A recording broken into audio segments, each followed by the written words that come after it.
Hi guys, this is Doyle here for Eat, Sleep, Boxing, Repeat. Prediction video time. Fight I want to talk to you guys about is taking place this Saturday night in Texas in the USA. It's a middleweight contest and it is between Jaime Munguia, who is 34-0, and he takes on Gary Sullivan, who is 30-3. Good fight this one, guys. Very interesting to see what Jaime Munguia can do as a middleweight. We know that he's moving up after being the light middleweight champion, or as it's now renowned, super welterweight. Good fight to see where he's at in his career when he takes on Sullivan this Saturday night.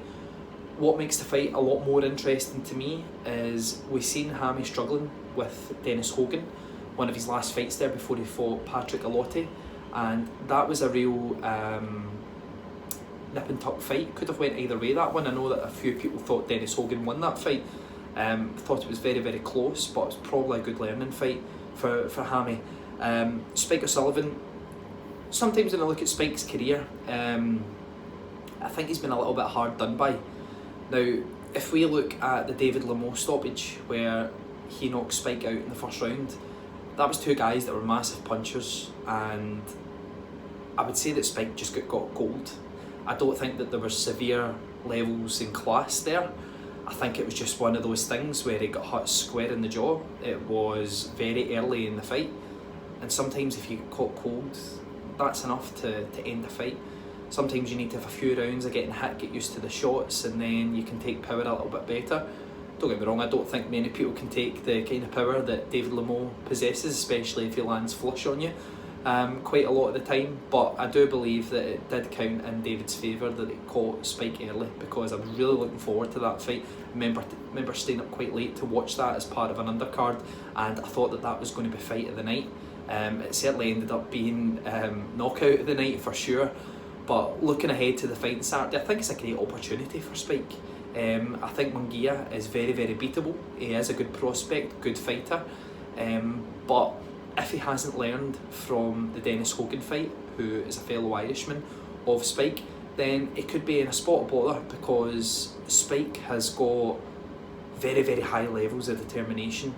If Spike puts his mind to something, then he's a very dangerous man, and he punches very, very hard as well. Munguia, I think the weight might help him. He is a big guy for a super welterweight, so maybe the move up to middleweight is going to help him. Up until the Hogan fight, I was quite impressed by Munguia, especially in the Liam Smith performance. I thought that he looked very, very good indeed.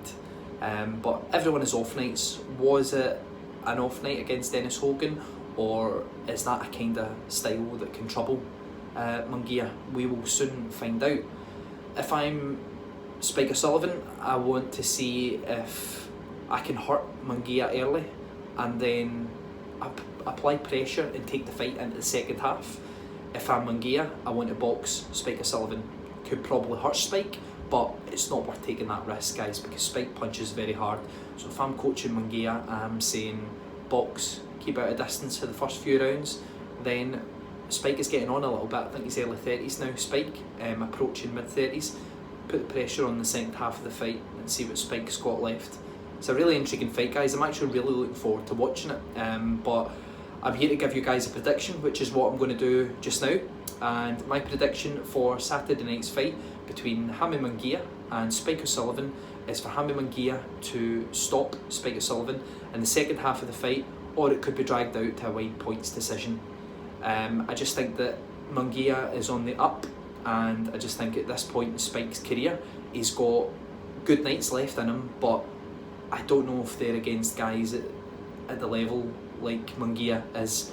So that's the reason I've came to that conclusion, guys. So Jaime Munguia to stop Sullivan in the second half of the fight, or for it to go to points from me. If you want to see more from me, my name's Doyle. I'm with Eat, Sleep, Boxing, Repeat. You can check us out on all of our social platforms. That's Twitter, Instagram, Facebook. Check out our website. Why not check out our YouTube page where you'll see more videos from me. Thanks again, guys. Cheers.